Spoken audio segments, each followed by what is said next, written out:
Pagi itu, Alia berpamitan kepada ibunya dengan senyuman terakhir yang begitu hangat. Tak ada firasat, tak ada tanda. Tapi beberapa jam kemudian, sebuah kecelakaan maut mengubah segalanya. Merenggut nyawa Alia dan 10 guru PAUD lainnya, dalam insiden yang tak bisa dijelaskan. Saksikan cerita horor penuh misteri ini, di mana setiap langkah kelam akan selalu meminta balasan. Simak cerita selengkapnya di Ada Horor. Awas jangan nonton sendirian. Pagi itu, sinar matahari menyelinap lembut melalui celah-celah jendela kayu rumah sederhana Bu Santi di pinggir sebuah kota. Udara masih basah oleh embun, membawa aroma tanah dan rumput yang baru disiram hujan semalam. Di beranda kecil Alia, anak tunggal Bu Santi, berdiri dengan seragam guru PAUD yang rapi. Blus putih dengan bordir bunga kecil di kerah, dan rok biru tua yang sedikit memudar karena sering dicuci. Rambutnya yang panjang dikuncir rapi, dan senyumnya hangat seperti biasa saat ia mengecup tangan ibunya. Ibu doakan ya. Kami mau takziah ke rumah teman-teman guru, ke rumah Pak Wisnu. Ucap Alia. Suaranya lembut, namun penuh semangat. Pak Wisnu, kepala sekolah tempat Alia mengajar, baru saja kehilangan ibunya. Dan rombongan guru PAUD akan mengunjungi rumah duka di desa tetangga. Bu Santi mengangguk, meski hatinya terasa ganjil. Ada sesuatu di udara pagi itu. Dingin yang tak biasa. Seolah angin membawa bisikan yang tak terucap. Kucing peliharaan mereka si hitam, duduk di ambang pintu, mengeong keras dengan mata bulat menatap ke arah Alia. Biasanya kucing itu pendiam, tapi pagi ini ia gelisah. Ekornya mengibas-ngibas seperti merasakan sesuatu yang tak terlihat. Jangan lama-lama ya, enduk. Suara Bu Santi bergetar. Meski ia berusaha menyembunyikan kegelisahan, ia memeluk Alia erat, lebih lama dari biasanya. Seolah ia menahan anaknya di rumah. Tapi Alia hanya tertawa kecil, menepuk pundak ibunya, dan berjalan menuju angkot yang sudah menunggu di ujung gang.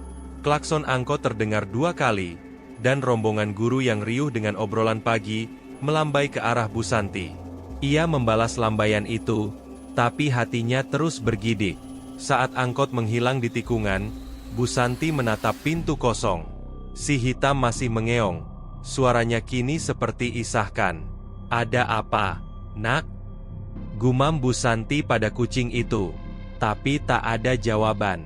Hanya angin yang tiba-tiba bertiup kencang, membawa daun kering berputar di halaman. Siang menjelang, matahari sudah mulai tinggi, tapi udara di rumah Bu Santi terasa semakin pengap. Ia sedang menjemur pakaian di halaman belakang, ketika terdengar langkah cepat dari arah gang. Tetangganya Mbak Tika, berlari dengan wajah pucat, dan nafas yang tersengal.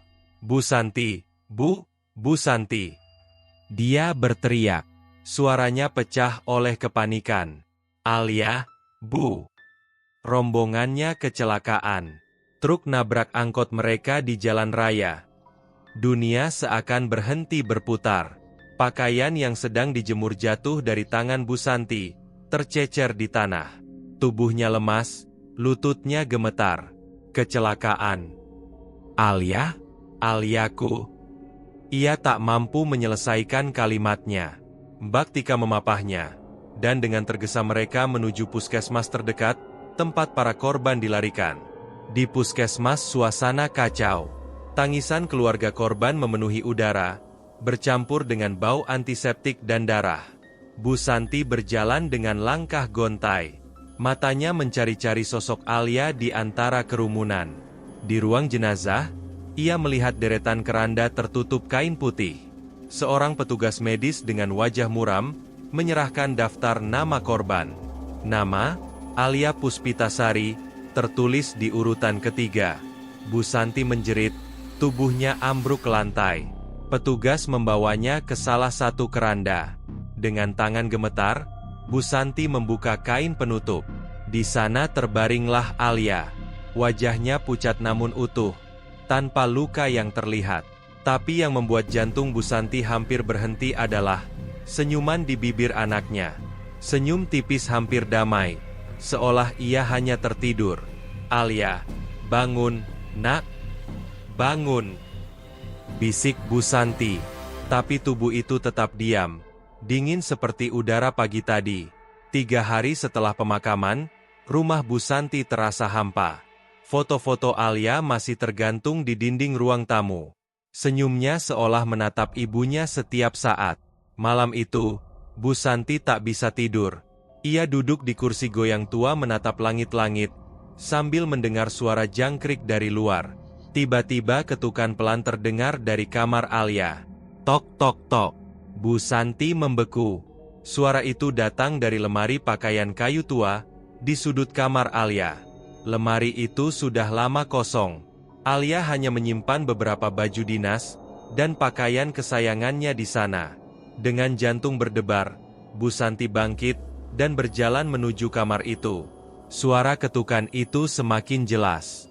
Ritmenya lambat, namun teratur. Seperti seorang yang mengetuk dari dalam.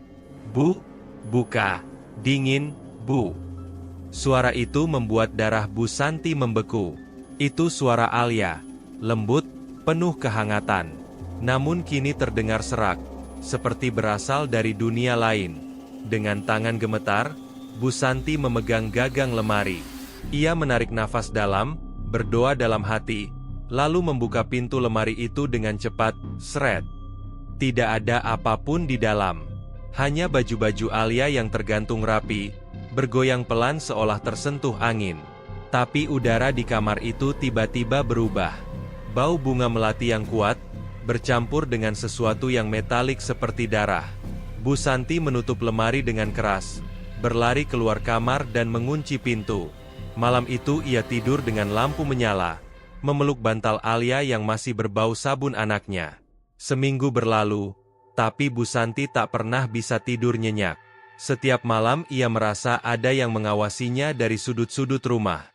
Pukul 2 dini hari ia terbangun oleh suara aneh dari dapur, denting logam, dan jesi seperti kompor yang dinyalakan. Dengan jantung yang berdegup kencang, ia berjalan pelan menuju dapur, membawa senter kecil yang biasa disimpan di samping ranjang. Di dapur ia melihat sosok seorang wanita, berdiri membelakangi pintu. Wanita itu mengenakan seragam guru PAUD, yang sama seperti yang dikenakan Alia pagi itu. Blus putih dan rok biru tua. Tapi kain itu kotor, penuh noda darah tua yang menetes ke lantai. Rambutnya panjang, terurai basah seperti baru keluar dari hujan. Bu, besok aku mau berangkat lagi. Sudah dijemput, kata sosok itu tanpa menoleh.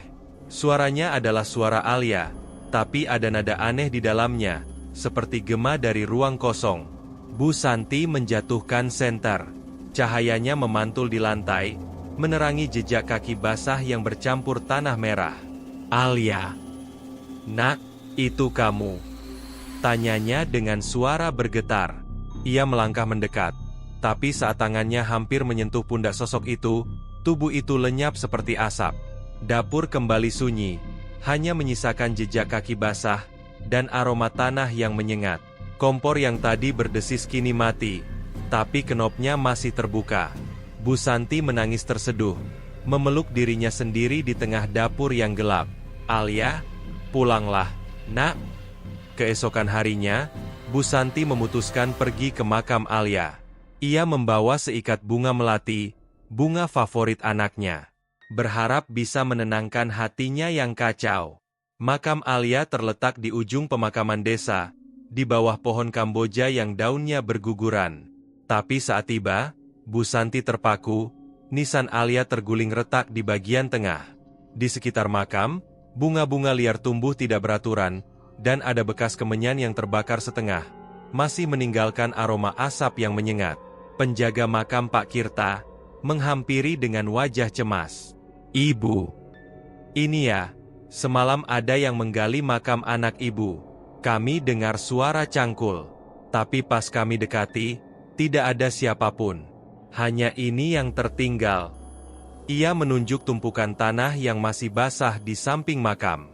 Wajah Bu Santi pucat. Ia merasa udara di sekitar makam terasa berat, seperti ada ratusan mata yang mengintip di balik pohon-pohon. Alia, kamu kenapa, nak? Apa yang belum selesai? Gumam Bu Santi, sambil merapikan nisan. Ia menaburkan bunga melati di atas makam. Tapi angin tiba-tiba bertiup kencang, menerbangkan kelopak-kelopak itu ke udara. Malam itu, Bu Santi tak berani pulang sendirian. Ia meminta Pak Kirta mengantarnya. Tapi selama perjalanan ia merasa ada bayangan yang mengikuti dari kejauhan, selalu berada di tepi pandangannya. Malam berikutnya, Bu Santi bermimpi. Dalam mimpinya, ia duduk di dalam angkot tua yang bau karat dan darah. Di sekitarnya 11 wanita duduk diam. Wajah mereka pucat kebiruan. Mata mereka kosong, namun penuh kesedihan. Mereka mengenakan seragam guru yang sama, tapi pakaian itu robek dan bernoda. Salah satu dari mereka adalah Alia. Ia duduk di bangku paling depan, menatap ibunya dengan mata berkaca-kaca. "Tolong kami, Bu Santi, kami belum pulang," ujar mereka serempak. Suara mereka seperti paduan suara yang bergema di kepala Bu Santi. Alia mengangguk pelan. Tangannya mencengkeram pinggiran kursi, hingga jari-jarinya memutih. Tiba-tiba cahaya terang menyilaukan dari luar angkot. Bunyi klakson truk yang menggelegar, memecah keheningan. Dan sebelum Bu Santi bisa berteriak, truk besar itu menabrak angkot itu. Ia merasakan tubuhnya terlempar. Tulang-tulangnya seperti remuk. Ia terbangun dengan jeritan.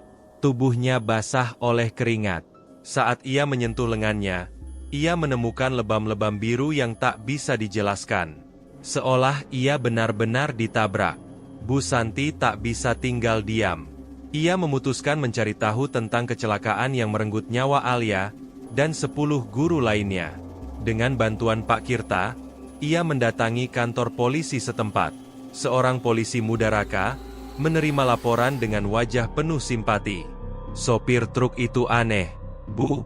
Saksi bilang truk itu melaju kencang dari arah berlawanan. Tapi saat kami periksa, tidak ada sopir di dalamnya. Truk itu seperti bergerak sendiri." "Bergerak sendiri? Truk itu truk besar. Mana mungkin?" Raka mengangguk pelan. "Iya, Bu. Kami juga bingung. Saksi bilang mereka melihat truk itu berhenti di pinggir jalan setelah kecelakaan. Tapi saat polisi datang, truk itu sudah hilang. Tak ada jejak, tak ada nomor plat yang jelas, seperti lenyap di telan bumi." Malam itu, Bu Santi tidak bisa tidur. Ia duduk di ruang tamu, menatap foto Alia yang tersenyum di dinding. Tiba-tiba suara knalpot berat terdengar dari luar rumah. Ia berlari ke jendela dan mengintip melalui celah tirai. Di ujung gang, sebuah truk tronton besar berdiri diam. Lampunya menyala terang, menyilaukan. Mesinnya bergemuruh, tapi tak ada tanda-tanda sopir di dalam kabin. Bu Santi mundur perlahan. Nafasnya tersengal. Saat ia mengintip lagi, truk itu sudah hilang, menyisakan bau asap diesel dan pasir basah di udara. Keesokan harinya, Bu Santi mencoba menenangkan diri dengan merapikan ruang tamu. Matanya tertuju pada kelompok Alia, bersama 10 guru lain. Diambil saat acara ulang tahun sekolah. Mereka tersenyum lebar, mengenakan seragam yang sama seperti hari kecelakaan itu. Tapi saat Bu Santi mendekat, ia melihat tetesan merah mengalir dari bingkai foto, seperti darah yang menetes perlahan ke lantai. Dengan tangan gemetar, ia mengambil foto itu dan mengelapnya dengan kain. Tapi keesokan malam, tetesan merah itu muncul lagi. Yang lebih mengerikan, wajah-wajah para guru di foto itu mulai memudar menjadi buram, seperti bayangan yang tersapu kabut. Hanya wajah Alia yang tetap tajam. Matanya seolah menatap langsung ke jiwa Bu Santi. "Bu, jangan biarkan kami dilupakan," bisik sebuah suara di telinga Bu Santi. Ia menjerit, menjatuhkan bingkai foto hingga kacanya itu pecah di lantai. Pecahan kaca itu berkilau di bawah lampu. Tapi di antara serpihan itu, ia melihat bayangan Alia berdiri di sudut ruangan, tersenyum dengan mata kosong. Tak tahan dengan kejadian-kejadian aneh, Bu Santi mencari bantuan. Ia mendatangi seorang kiai tua bernama Kiai Salim, yang dikenal di desa karena kepekaannya terhadap hal-hal gaib. Kiai Salim mendengarkan cerita Bu Santi dengan penuh perhatian. Alisnya berkedut saat mendengar tentang truk tanpa sopir, dan suara-suara di rumah. Ini bukan sekedar arwah yang terlantar. Ada sesuatu yang mengikat mereka di dunia ini. Kita harus melakukan ritual pelepasan, agar mereka tenang, kata Kiai Salim dengan suara berat. Pada malam Jumat Kliwon, Bu Santi menyiapkan rumah sesuai petunjuk Kiai Salim. Ia menyalakan lilin di sebelah sudut rumah. Masing-masing mewakili jiwa guru yang tewas dalam kecelakaan. Aroma kemenyan memenuhi udara, dan Kiai Salim mulai melantunkan doa-doa dalam bahasa Arab. Angin tiba-tiba berputar kencang di dalam rumah. Meski semua jendela tertutup rapat, jeritan parau dari 11 wanita memenuhi ruangan, membuat Bu Santi meringkuk. Meringkuk ketakutan. Sopir itu bukan manusia. Kami ditumbalkan. Teriak suara-suara itu, bergema seperti badai. Tiba-tiba semua lilin padam serentak. Dalam kegelapan, Bu Santi melihat sosok Alia muncul di depannya. Wajahnya pucat, namun tersenyum lembut. "Terima kasih, Bu. Aku bisa pulang," katanya sebelum menghilang. Kiai Salim menyelesaikan doa terakhir, dan rumah kembali hening. Tapi di sudut hatinya, Bu Santi tahu, ritual itu belum menyelesaikan segalanya. Seminggu setelah ritual itu, rumah Bu Santi terasa lebih tenang. Suara-suara aneh berhenti, dan aroma bunga melati tak lagi tercium. Tapi Bu Santi masih merasa gelisah. Ia sering terbangun tengah malam, mendengar bisikan samar yang tak bisa ia pahami. Suatu malam ia bermimpi lagi. Kali ini ia duduk di kursi sopir sebuah angkot tua. Tangannya memegang sopir yang licin oleh darah. Di sampingnya, Alia duduk dengan seragam guru yang bersih. Tersenyum seperti pagi terakhir mereka bersama. "Bu, tolong yang lain juga ya. Mereka masih di jalan," kata Alia. Suaranya lembut namun penuh keputusasaan. Dari kaca spion, Bu Santi melihat truk tronton besar melaju cepat ke arah mereka. Lampunya menyilaukan seperti mata raksasa. Bunyi klaksonnya mengguncang tulang. Dan tepat sebelum tabrakan, Bu Santi terbangun dengan jeritan di luar rumah. Ia mendengar suara tabrakan keras di jalan depan. Dengan jantung berdegup kencang, ia berlari kabur.